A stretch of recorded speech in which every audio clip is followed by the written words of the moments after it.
Damos inicio a esta actividad y primero quiero saludarlos a todos los presentes, asistentes, que tengo entendido que aproximadamente hay unas 300 conexiones, lo que es muy importante para nosotros, dada la recepción que uno pueda detectar en este tipo de actividad. Esta modalidad probablemente la mantengamos, de hecho ya es la segunda actividad que se hace, la primera para los laboratorios clínicos y de hematología específicamente. Quiero en primer lugar saludar a los profesores, José Díaz y Neftalí Guzmán, y antes de iniciar este proceso voy a dejar la palabra a la doctora Judith Mora, jefa del Departamento de Laboratorios Biomédicos, para, en el nombre del director, inaugurar esta actividad. Por favor, doctor. Bueno, muy breve, en realidad ya está finalizando, y solo destacar la importancia para nosotros como institución de generar estos espacios de discusión.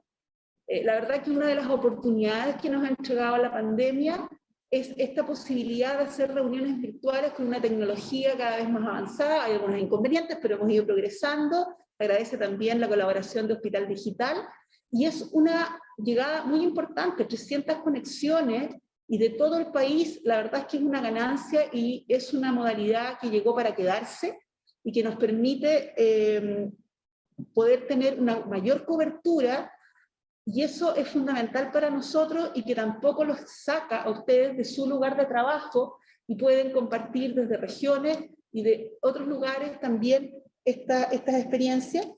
Y en este caso, la discusión con los laboratorios de hematología, fundamental, dado el aporte, el importante aporte que tienen en el cuidado de los pacientes que han desarrollado esta enfermedad. Así que agradecerle, y dejo con ustedes a Eduardo para que puedan abocarse a los temas que nos convocan en esta reunión. Muchas gracias. Gracias, doctora. Agradecemos a la doctora Judith Mora, jefa del laboratorio de referencia de laboratorios biomédicos. Para iniciar nuestra actividad, voy a presentar en primer lugar al colega y amigo José Díaz Garrote. Él es profesor e investigador asociado del programa de Biología Celular y Molecular, Facultad de Medicina, Universidad de Chile. Tecnólogo médico con especialización en citometría estática de la British Columbia Cancer Agency de Canadá. Miembro del Comité de Expertos en Morfología Sanguínea del Instituto de Salud Pública de Chile y consultor externo del Programa de Evaluación Externa de la Calidad en Hematología y Coagulación. Investigador asociado del Centro de Investigación en Cáncer, Universidad de Chile, Programa de Biología Celular y Molecular. Voy a dejar entonces al profesor Díaz con el tema dímero D, biomarcador de riesgo en COVID-19. Por favor, profesor. Agradecido. Gracias, Eduardo, por la presentación, también por la invitación. Alcancé a ver en pantalla a Mitzi, a quien saludo también cordialmente, y también a la doctora, quien hacía una breve introducción a la jornada. Les saludo desde mi actual lugar de trabajo hoy, que es mi casa. Probablemente para muchos de ustedes el lugar de trabajo también es vuestra casa. Y saludo también a todos los oyentes.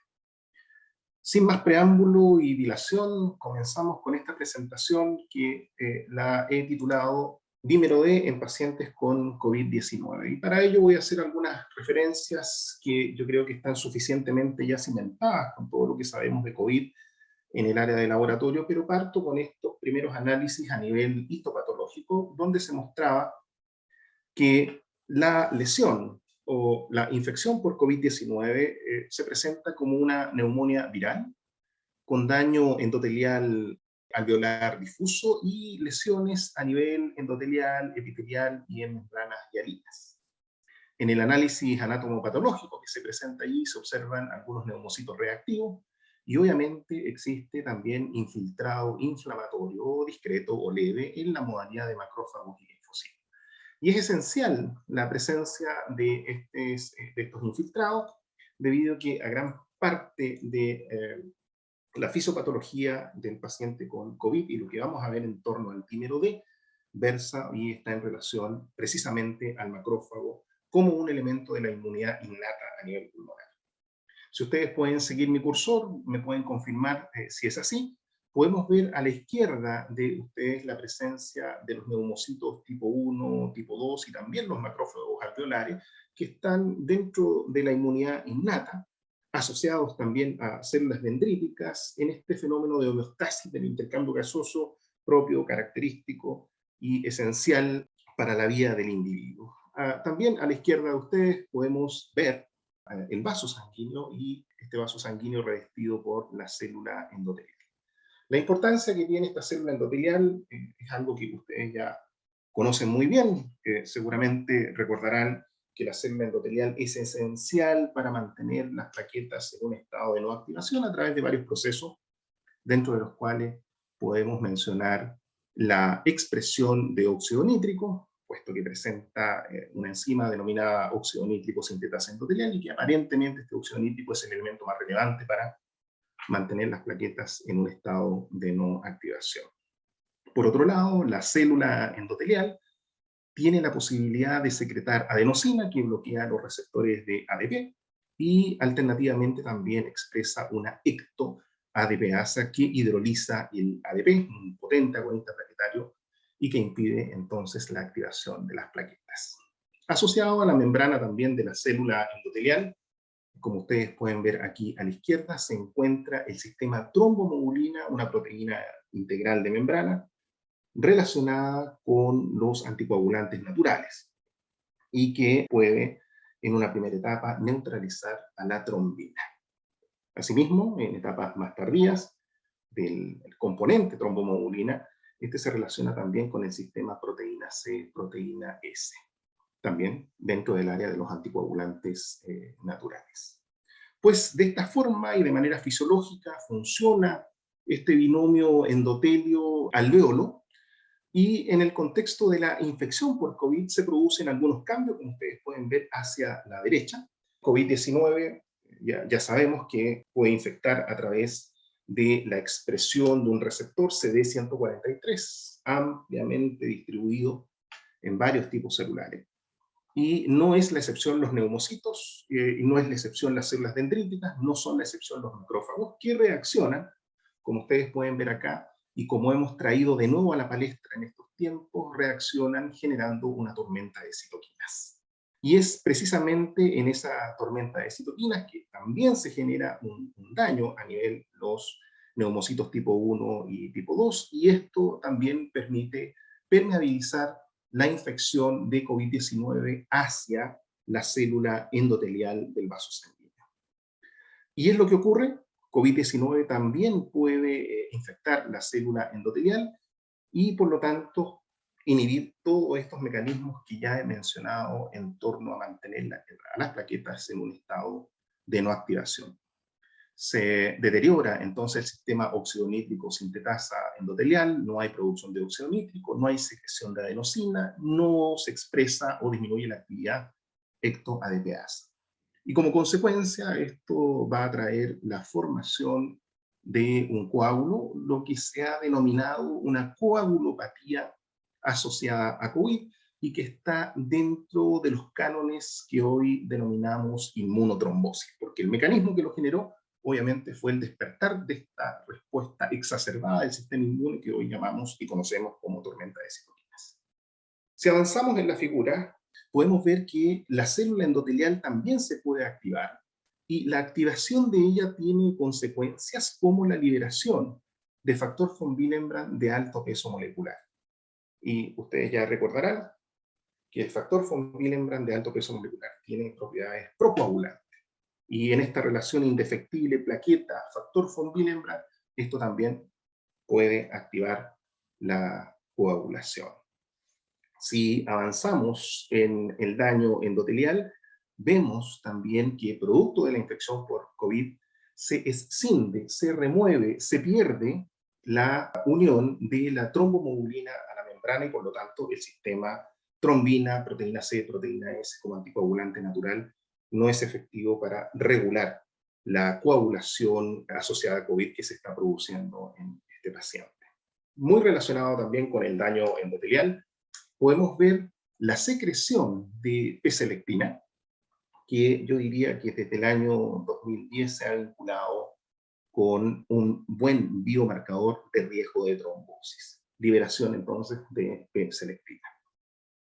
Y finalmente mencionar que producto del daño endotelial también se secreta el activador del plasminógeno tipo tisular, pero también aumenta, y en una proporción mayor, el inhibidor del activador del plasminógeno tipo 1, y por lo tanto, desde el punto de vista fibrinolítico, si se ha formado un coágulo, es muy difícil que este se pueda remover vía fibrinolisis. En conclusión, esto es la coagulopatía asociada a COVID, que tiene algunos matices o que tiene algunos tintes de coagulación intravascular diseminada, pero que francamente se puede hoy definir como una coagulopatía asociada a COVID con un fenómeno relacionado con la inmunotrombosis. Respecto de los datos que ya he presentado en el esquema anterior, aquí tenemos una publicación que muestra el comportamiento de distintos elementos de la coagulación, como por ejemplo los anticoagulantes naturales, marcadores de generación de trombina, parámetros de la fibrinolisis, dentro de los cuales yo ya he mencionado el aumento del activador plasminógeno tipo tisular y también el aumento del inhibidor del activador del plasminógeno, como ustedes pueden ver acá, se encuentran aumentados.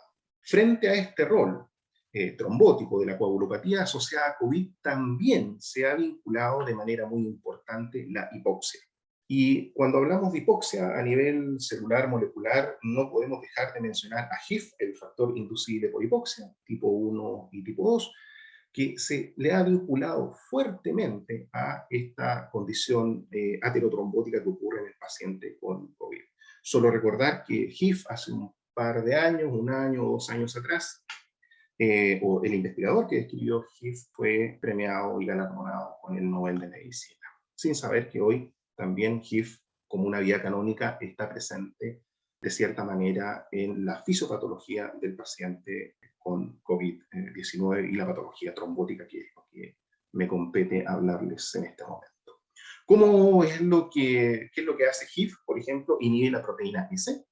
Y por otro lado, HIF puede o estimula la secreción del inhibidor del activador del plasminógeno tipo 1, y desde ese punto de vista ya puedo explicar, ahora con más antecedentes y referencias bibliográficas que ustedes pueden ver acá, el aumento de estas moléculas de la fibrinolisis. Por otro lado, si avanzamos en torno a los factores de la coagulación, vemos que el factor 7 no aumenta, se mantiene normal, pero sí existe un aumento del factor 9, no así del factor 11, y se mantiene también normal el factor 10. Esto es solo para diferenciar de una coagulopatía, también de una inmunotrombosis, en el caso de SARS-1, donde fue posible observar también un fenómeno de coagulopatía, pero con niveles de trombina, factor 7, factor 9, factor 10 y factor 11 elevados. Y por lo tanto, este es un virus que obviamente produce una coagulopatía muy distinta a SARS-1, con un perfil de aumento de factores de la coagulación distinto. Volvemos entonces a este análisis anatomopatológico, a esta neumonía con daño alveolar difuso y trombos de fibrina que se ven bastante bien acá, y que en el análisis de necropsias de pulmón, francamente, se ven muy claros estos fenómenos trombóticos, estos trombos. Y obviamente el análisis histopatológico ustedes lo pueden ver perfectamente. Y esto se vinculó en los inicios, esta es una de las primeras referencias que hubo al respecto en la patología trombótica, y esto se relacionó y se nombró como una coagulación intravascular pulmonar. Y suelo repetir esto, no me estoy equivocando en decir que se trata de una coagulación intravascular pulmonar, situación que probablemente antes no estaba del todo descrita, que fue descrita en el caso de COVID-19. Sin embargo, con el avance de la investigación, el número de casos y nuevos investigadores, también se reportó la presencia de otros órganos con trombosis, como por ejemplo sistema nervioso central, riñón y piel. Y esto tomó un cariz o un tinte de relacionar COVID-19 con coagulación intravascular diseminada. Tanto así que la enfermedad trombótica, según estas referencias, se presenta entre el 25 a 30% de los pacientes graves con COVID-19. Y esa enfermedad trombótica, si la desagregamos, corresponde a un 60% de pacientes con tromboembolismo venoso, un 6% de pacientes con ictus, un 3% de pacientes con trombosis arterial, dentro de las cuales está también el infarto agudo del miocardio. Y son estos hechos que nos han permitido entonces tempranamente vincular la infección por COVID-19 en pacientes graves con la coagulación intravascular diseminada. He tomado esta diapositiva de Marcel Levy, publicada en Blood de 2018, donde previo a la pandemia se hizo una actualización de todas aquellas condiciones clínicas más frecuentes asociadas con CID. Y lo que ustedes pueden observar, que si bien todos estos son elementos probablemente conocidos y ya estudiados por ustedes, vemos que dentro de las causas infecciosas solo tenemos infecciones por bacterias gram positivo, gram negativo, y se menciona allí también malaria. Pero no está presente de manera contundente su asociación causal con infección por virus.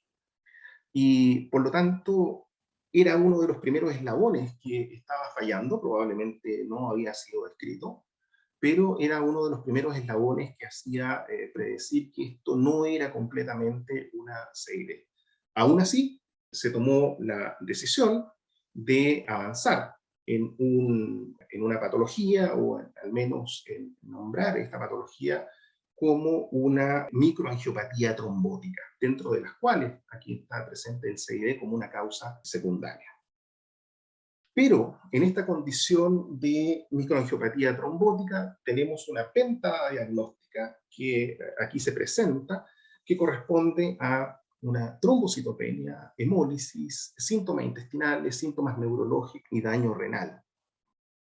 De toda esta pentadiagnóstica, lo habitual en las microangiopatías trombóticas es este binomio, trombocitopenia y hemólisis.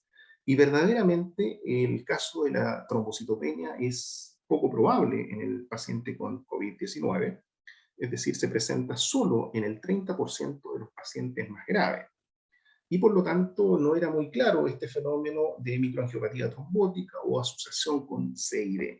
En tanto, la hemólisis, que era el binomio que permanecía siempre expresado en los pacientes con microangiopatía trombótica o CID, se reportan en los casos de pacientes con COVID-19 solo algunos casos. Es decir, la hemólisis no es un elemento habitual en estos pacientes. Y es por eso que aquí ya mencionaba que la infección por COVID-19 tradicionalmente presentada como una coagulopatía asociada a coagulación intravascular diseminada no cumplía todos los criterios. Y el primer criterio que no cumple es precisamente si el paciente presenta alguna condición clínica relacionada con CID. Y ya vimos que los virus no estaban entre estos elementos o condiciones clínicas que se puede vincular con CID. Aún así, aunque la respuesta fue no para este sistema de score de la Sociedad Internacional de Hemostasia y Trombosis, se continuó realizando mediciones y cálculo de score para los pacientes con COVID-19, aunque la respuesta es no, y este algoritmo solo opera cuando esta respuesta es sí, es decir, hay un vínculo con una condición clínica subyacente que permite predecir el comportamiento de un CID. Pues bien, lo que pudimos, o lo que se pudo observar, es que el recuento de plaquetas, ya lo mencioné, era muy poco probable, solo el 30% de los pacientes presentaban trombocitopenia, y excepcionalmente el dímero D, a diferencia de otras causas de microangiopatías trombóticas o CID, se presentaba excepcionalmente alto. Y quiero repetir esto, el dímero D en este caso se presentaba excepcionalmente alto. Valores de 20 microgramos por ml, 40, microgramos por ml, o incluso algunos récords que se han reportado que llegaron a los 350 microgramos por ml. Si ustedes, las unidades de expresión son los nanogramos por ml, estos 350 microgramos se transforman en 350.000 nanogramos por ml. El aumento del TP fue un elemento también común en los pacientes con COVID-19 severo, y no se pudo advertir tampoco una disminución del fibrinógeno. Por lo pronto, al momento del ingreso, el paciente presentaba solo un dímero D excesivamente alto, nunca antes visto, y también una prolongación del tiempo de protrombina más aumentado en relación a los pacientes con asociaciones causales conocidas de CID. Por lo tanto, esto dio el punto de partida para catalogar la coagulopatía del paciente con COVID-19 como un pre-CID. Es decir, el paciente solo se mantiene en una etapa de activación de la fibrinolisis y trombosis sin llegar al desarrollo de hemorragia. Ahora, de los pacientes analizados y que obtuvieron un score mayor o igual al 5%, que esto es compatible con CID, solo un 1% de los pacientes con COVID severo pudieron alcanzar este score, un 1%. De todas maneras, la investigación siguió calculando los scores para CID, y aquí tenemos una publicación que el 71,4% de los pacientes fallecidos presentaron un score para CID mayor o igual a 5. Es decir, claramente este sistema de score de CID se relaciona con mortalidad. Y inmediatamente se desagregó como un elemento individual el análisis de dímero D en pacientes que tuvieron una evolución fatal. Y en ello se dio, como ustedes pueden ver acá, el aumento de manera importante de dímero D, que por lo pronto entonces estos niveles de dímero D tan altos se relacionan directamente con un aumento en la mortalidad del paciente. Este siguiente trabajo muestra un metaanálisis de 553 pacientes, 4 publicaciones, y quiere mostrar que los niveles de dímero D en pacientes con y sin la forma severa de la enfermedad. Y lo que podemos ver que en esta primera publicación indica que los niveles de dímero D aumentan aproximadamente 4 veces. Respecto de los pacientes con enfermedad severa, el dímero D aumenta 4 veces respecto de los pacientes que no presentan la enfermedad severa. En el caso de esta publicación, son más conservadores. Ellos indican que aumenta aproximadamente 2 veces el nivel de dímero D en los pacientes con la condición severa.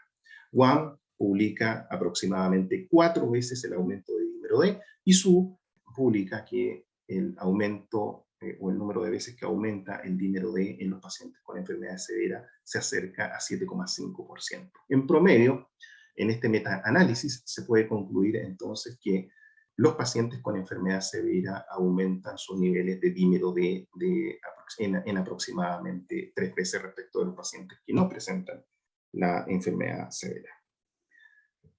Si bien pueden parecer pocos los pacientes, aquí ya tenemos una relación ahora no solo con mortalidad, sino que tenemos una relación con severidad de la infección por COVID en la medida que aumenta el dímero D. Esta es una publicación que yo recomiendo, es un metaanálisis ahora que involucra aproximadamente 6.000 pacientes, son 35 publicaciones, y que muestra que los casos severos de COVID-19 muestran un promedio de aumento en el dímero D de 2,74 veces, lo cual coincide con este otro metaanálisis. En definitiva, y haciendo más o menos un resumen, lo que tengo hasta el momento es que dímero D se relaciona con mortalidad de manera individual o asociada al score de CID, y también se relaciona con severidad de la infección. En esta siguiente publicación se trata de un estudio multicéntrico, retrospectivo, con una gran participación de pacientes en torno a aproximadamente 400 hospitales. Y en ellos se evalúa nuevamente el dímero D y la magnitud de la elevación del dímero D, ahora en esta unidad, nanogramos por ml, y muestra que cuando las cifras de dímero D se perfilan por sobre 2.500 nanogramos por ml, es un buen predictor de trombosis, o el fenómeno trombótico aumenta el riesgo, esta magnitud de dímero D aumenta el riesgo de trombosis en prácticamente 7 veces. Sin embargo, cuando los niveles de dímero D varían entre 1.000 y 2.500, el riesgo de trombosis se acerca aproximadamente o aumenta 3 veces. Ustedes pueden ver aquí otros elementos como plaqueta, proteína C reactiva y también velocidad de sedimentación, todos parámetros de laboratorio que verdaderamente tienen un impacto menor. Lo que llama la atención es que dímero D ahora acá y su magnitud correlaciona con trombosis. Como en todo este periodo se había vinculado COVID-19 o su infección en los casos más severos con coagulación intravascular diseminada, también se exploró este evento que es la hemorragia. Y también se ve que con valores de dímero D elevados por sobre 2.500, el riesgo de hemorragia aumenta aproximadamente a 3,5 veces. En resumen, hasta este momento, entonces, tenemos que dímero D aumenta la mortalidad, dímero D se correlaciona con severidad de la infección, y aquí lo que muestro es que dímero D y su magnitud se relaciona con riesgo de trombosis y también con un aumentado riesgo de hemorragia. La publicación que están viendo a continuación corresponde a un estudio de 2.377 pacientes que más o menos engloba los mismos antecedentes. Es decir, que el daño renal que se produce en el paciente con COVID-19 severo está relacionado con los niveles también de dímero D. Ustedes pueden ver acá que el aumento del dímero D por sobre 2.000, en este caso son nanogramos por ml, aumenta 4 veces más el riesgo, 4,5 veces más el riesgo de enfermedad renal. Como asimismo, la enfermedad crítica o paciente crítico puede evolucionar a esa condición cuando los niveles de dímero D se perfilan por sobre 2.000, aumentando su riesgo de llegar a esta condición crítica en aproximadamente 5,6 veces. La trombosis ya está estudiada y ya sabemos que en la medida que aumenta el dímero D, también aumenta el riesgo de trombosis. Algo que es sabido también, y por lo tanto, por eso que menciono que esta publicación unifica todos los criterios que hemos visto anteriormente. La mortalidad, en la medida que aumenta el dímero D, si ustedes se fijan acá, por sobre 2.000, la mortalidad aumenta aproximadamente 4 veces. Y en cifras relativas, ustedes lo pueden leer aquí en la gráfica, pero solo para hacer un resumen, con niveles mayor de 2.000 nanogramos por ml de dímero D, la mortalidad se acerca a un 48%. Lo que tenemos a continuación es una publicación que es un análisis retrospectivo de 343 pacientes, donde ustedes pueden advertir la presencia de una curva ROC, en la cual se midió los niveles de dímero D como un predictor en la admisión de mortalidad de los pacientes con COVID-19. Y podemos ver que la mortalidad, si esta se cifra en cifras de 2 microgramos por ml de dímero D, tenemos una sensibilidad de mortalidad de un 92% y una especificidad de un 83%. Si lo llevamos a una curva de sobrevida de Kaplan y Meier, que es lo que estoy mostrando acá, efectivamente los pacientes que al momento del ingreso, que presentaban un dímero D menor de 2,2, la sobrevida es bastante buena, pero los pacientes que presentaron un dímero D mayor de 2 microgramos por ml, ustedes se fijan, la sobrevida disminuye. Nunca había visto una curva de sobrevida expresada en días. Me imagino que ustedes tampoco. Estamos acostumbrados a los análisis oncológicos de sobrevida a 5 años. Entonces esto es muy relevante. Hospitalización precoz, nos está diciendo este paper en torno a los niveles de dímero D. Esta publicación de pacientes de Nueva York ahora hace referencia a una etapa de la hospitalización, ya no en el momento del ingreso o tardíamente en el día 28 de hospitalización, sino que hace referencia a los niveles de dímero D al 10º día de hospitalización. Y obviamente todo esto tiene que ver con la gestión del paciente con COVID-19. Si lo hospitalizamos o no se hospitaliza, cuál es el momento del alta en función del dímero D. Y lo que se encuentra al día 10 es que los pacientes con evolución fatal presentaron en el día 10 de la hospitalización niveles de dímero D mayores de 2,4 microgramos por ml.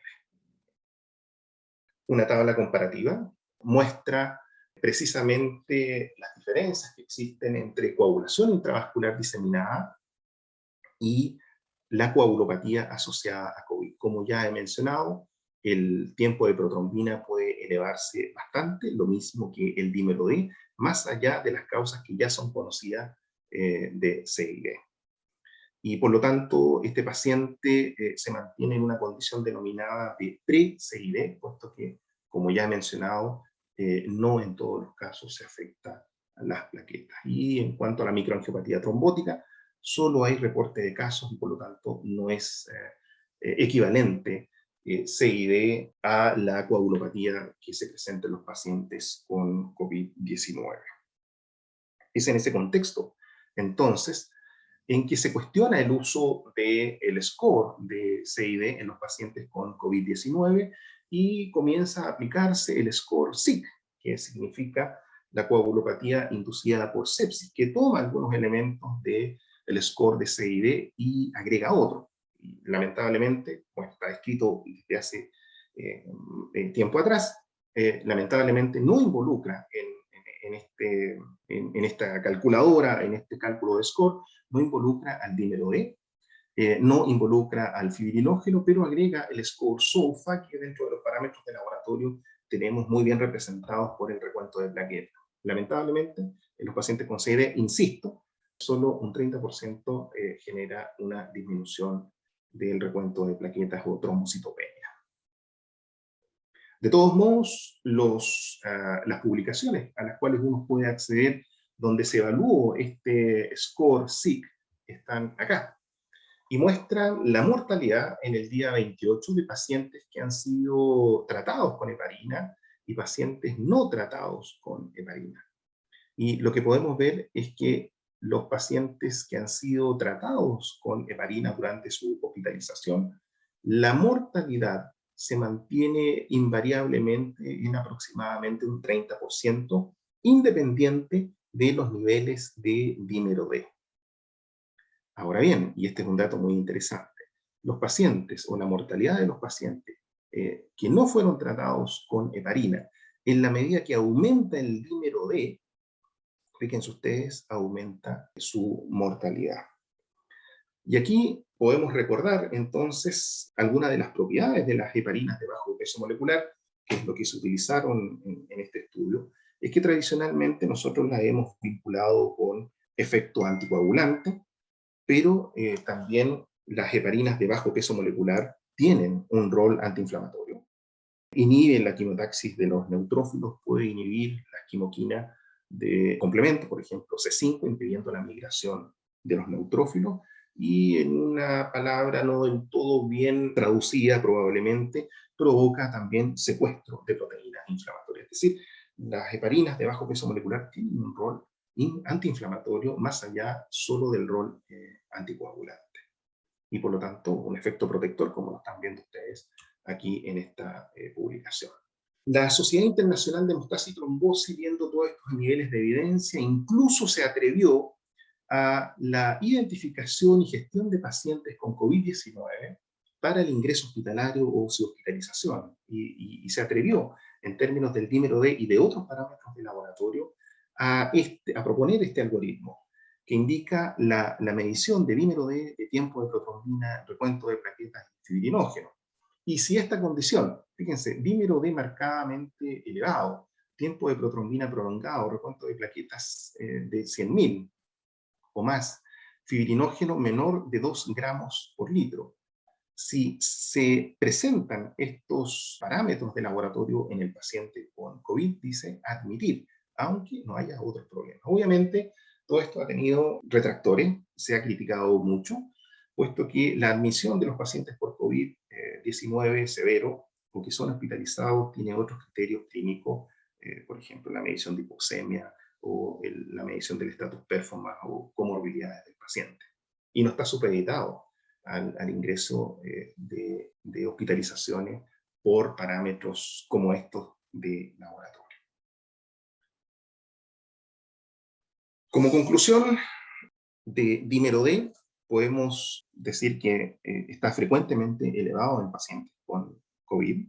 36 a 43% de los pacientes con COVID severo desarrolla un elevado aumento de dímero D. Su aumento es el resultado de la fibrinolisis local y sistémica, lo que hoy conocemos como una inmunotrombosis, que está asociada a coagulación intravascular pulmonar, que está asociada a una coagulopatía asociada a COVID, que se trata de un síndrome de aumento de la fibrina con hiperfibrinolisis, o que para otros se puede catalogar como un pre-CID que no logra del todo consolidarse como un CID, ausencia del fenómeno hemorrágico y ausencia también de trombocitopenia. Ahora, la magnitud del dímero D nunca antes vista, está asociado con severidad, con daño renal, con riesgo de enfermedad trombótica, con riesgo de mortalidad, con admisión o gestión del paciente con COVID en torno a las hospitalizaciones. Dímero D es un excelente marcador, aún utilizándolo en combinación en el score de CID. Y dímero D más otros biomarcadores y la clínica puede ser un indicador también de inicio de tromboprofilaxis. Ya he mencionado acá el rol de la heparina de bajo peso molecular cuando los niveles de dímero D aumentan. De manera muy breve y de manera muy resumida, he mencionado lo que se sabe respecto del dímero D y que se sabe, yo diría que hace ya más de 6 meses o prácticamente un año. Y esto redunda en el área del profesional del laboratorio en términos de entender, normalizar y estandarizar el tipo de técnicas que estamos utilizando. Es tan importante el dímero D, desde mi punto de vista, como también otras técnicas, pero es tan relevante como aquí lo he presentado, el dímero D, que vale la pena cuestionarse cuál es la técnica que estamos utilizando, ELISA, inmunoensayo, inmunoturbidimetría, aglutinación de partículas de látex, aglutinación con sangre total o inmunocromatografía. Entiendo que son los ensayos que hoy están disponibles. Y entender que no todos los test, no todos estos exámenes, no todos estos métodos son iguales. Y no son iguales porque detrás de ellos existe una molécula que uno quiere medir en el laboratorio que presenta una alta heterogeneidad molecular. Y ustedes pueden ver los distintos productos de degradación de la fibrina, y hay más. Y ahora bien, si bien hay una heterogeneidad, se agrega un valor, una variable adicional a esto, que proviene de una molécula que es simétrica. Y esa molécula simétrica es detectada por un anticuerpo. Y por lo tanto, esto puede tener reacciones cruzadas. Y en esta publicación lo que se muestra es un análisis de aproximadamente 13 anticuerpos monoclonales, que son con los cuales se han elaborado técnicas de detección de dímero D, y muestra cuál es la reacción cruzada con productos de degradación de la fibrina de muy alto peso molecular, con productos de degradación de la fibrina de alto peso molecular, de tamaño mediano y de bajo peso molecular, que aquí estaría el dímero D. Y aparentemente el anticuerpo monoclonal 3 es aquel que probablemente sea el mejor de todos, puesto que tiene una muy baja reactividad con productos de degradación de las fibrinas de alto peso molecular o mediano peso molecular. Entenderán que desde este punto de vista, como yo lo estoy presentando, si tuviese reactividad con productos de degradación de las fibrinas de alto peso molecular, muy alto peso molecular, obviamente los niveles de dímero D en los laboratorios que utilizan esos reactivos serían excesivamente altos comparados con la utilización de este clon de dímero D que solo presenta reactividad para los productos de degradación de la fibrina de más bajo peso molecular. Desde el punto de vista del laboratorio, obviamente el desempeño clínico y las aprobaciones son deseables de saber, dada la importancia que tiene dímero D, lo anteriormente expuesto, en torno de la validez de un resultado de laboratorio representado en términos de la sensibilidad.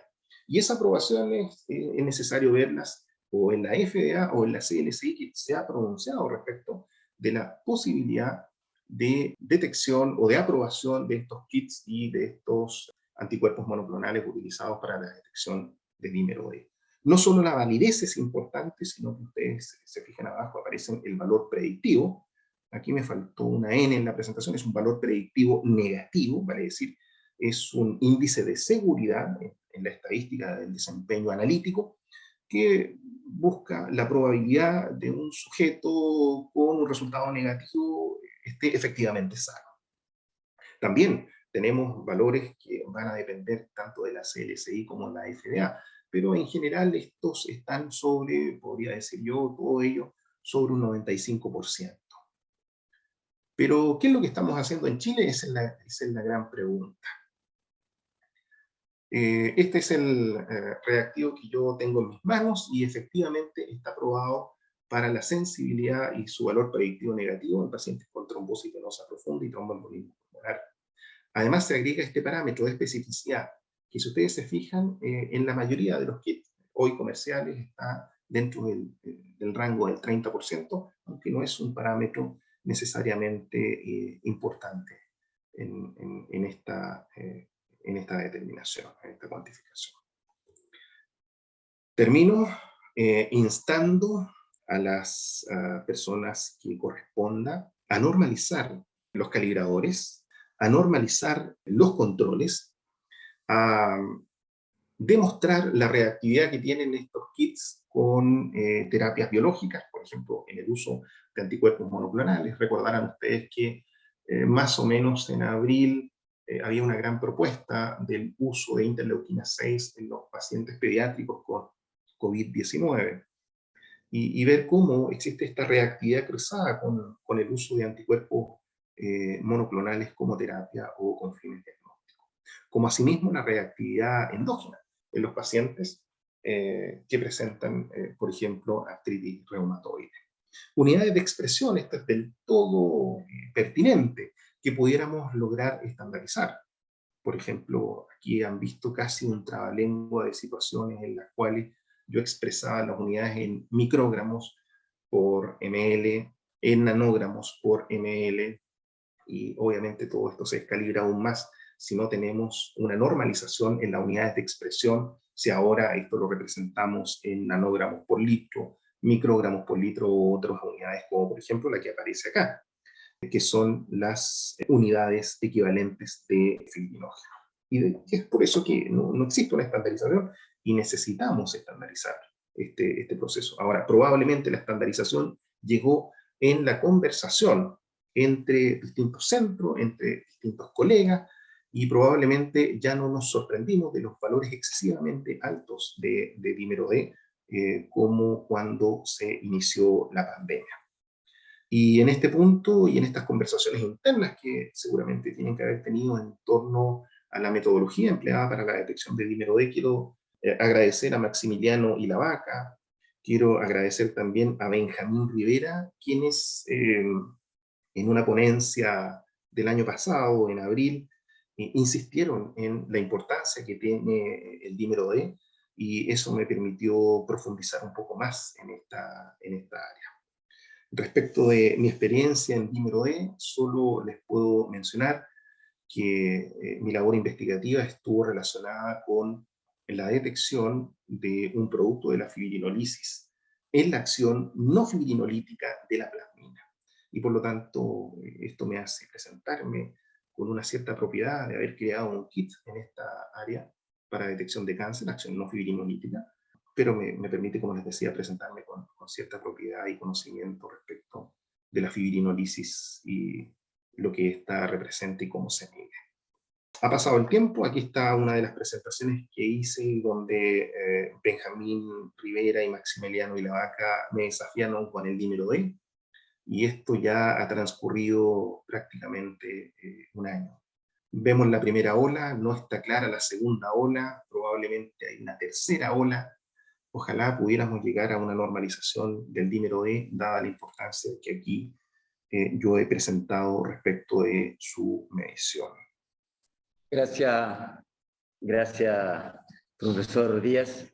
La verdad que he quedado impresionado con su presentación y me gustaría aprovechar las preguntas que pueda tener la audiencia.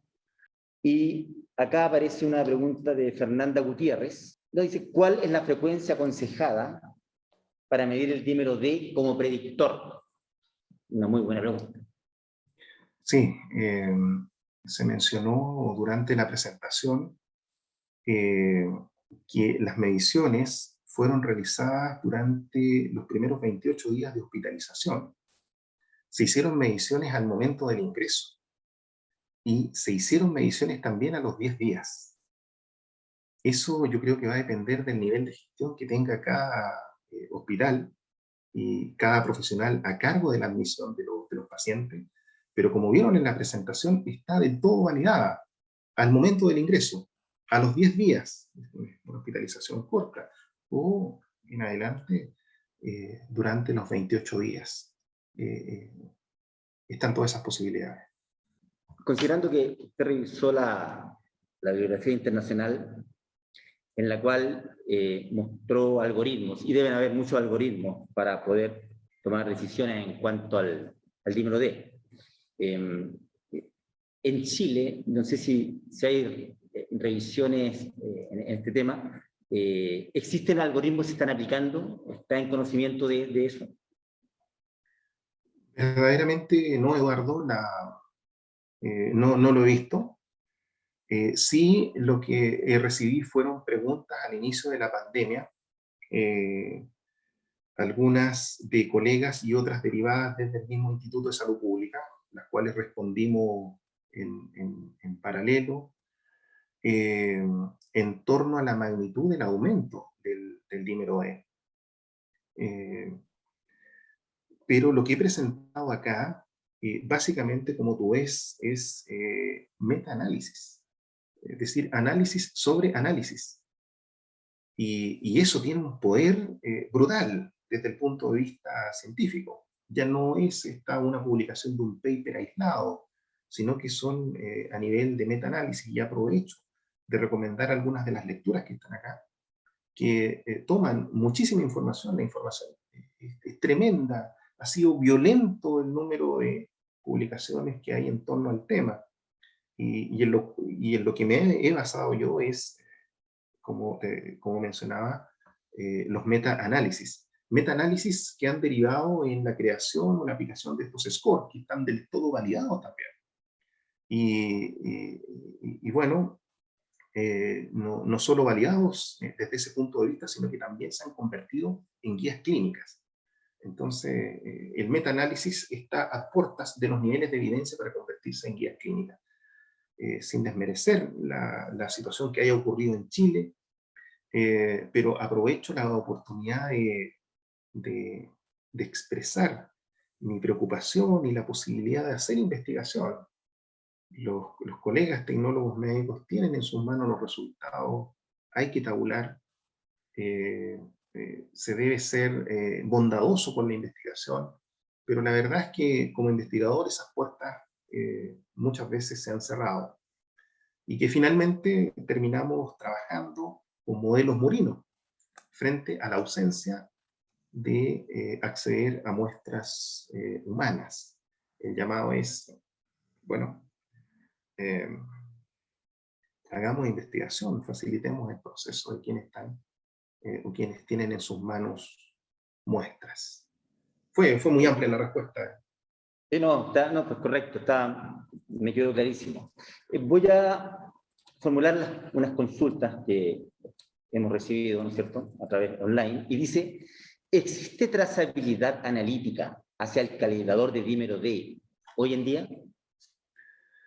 Esa es una excelente pregunta. Está mencionado en la presentación, pero no lo dije en extenso, pero no existe un calibrador internacional. Y ese otro aspecto que que debemos enfrentar. Y yo he propuesto, en algún momento conversamos, de utilizar un lisado de fibrina estabilizado por plasmina, es decir, fabricarlo dentro del laboratorio. Pero es una excelente pregunta en torno a que no existe un calibrador internacional. ¿Qué se utiliza por el momento? Bueno, estos lisados de coágulos de fibrina, fragmentos de dímero D purificados por inmunocromatografía, y se aplican también muestras clínicas de pacientes con C y D. Entonces, desde el punto de vista analítico, si pudiéramos dar un paso, yo diría, tenemos una muestra de estos pacientes con coagulopatía asociada a COVID con niveles altísimos de dímero D, las cuales podríamos capturar a razón de poder implementar un programa de evaluación externa con las mediciones que sean pertinentes de estabilidad y todo lo que se requiere para implementar ese proceso. Gracias, José. Otra pregunta más que aparece. Dice lo siguiente: ¿hay alguna técnica sugerida por la IFCC como técnica de referencia? Tampoco. Solo se nos pide o se les pide en la aprobación de la FDA o de la CLCI, se propone que el desempeño clínico, la validez o la seguridad de la prueba debe, para dímero D o para aprobar un kit de dímero D, tiene que estar en función de la medición de dímero D en pacientes con tromboembolismo pulmonar o trombosis venosa. Y para ello la CLCI ha explicitado que la sensibilidad debe ser mayor o igual a un 97%. La FDA un 95%. Y si bien estos datos obviamente impactan, el límite inferior para el intervalo de confianza, un 95%, en la CLCI y la FDA lo cifra en un 90%. Es decir, son verdaderamente requerimientos altos. Y si esos requerimientos están, tienen la aprobación de la CLCI y la FDA. Como he mencionado, estamos muy al debe con dímero D, muy al debe.